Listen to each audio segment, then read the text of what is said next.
Alright guys, what I've got here, I've got a newly designed board. I'm using this rodent coil driver as an oscillator to get pulses into this. And so what this board does, it first of all, it fills these caps with a set voltage from the secondaries through the bridges.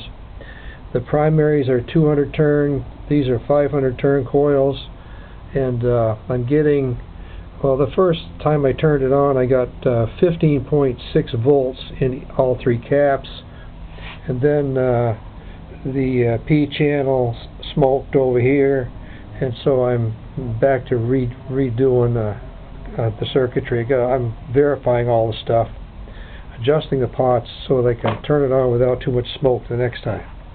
Anyway, the basic schematics are pretty simple. Got a couple of NE55 timers. This is a one-shot. There's a push button here that causes the one-shot to fire, and that dumps the first cap. That cap dumping causes the second cap to dump, and that cap dumping causes the third cap to dump, all dumping into the primary main coil. And so that the idea is to have enough of these things going around to bring the original cap back to its original level, 15 volts.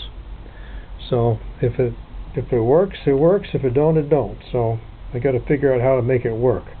And once it's done, it'll self-run. It'll be just a loop of an energy system running in a loop, round and round and round. Once you push that start button, that's it. You're going to have some free energy. Have a good day.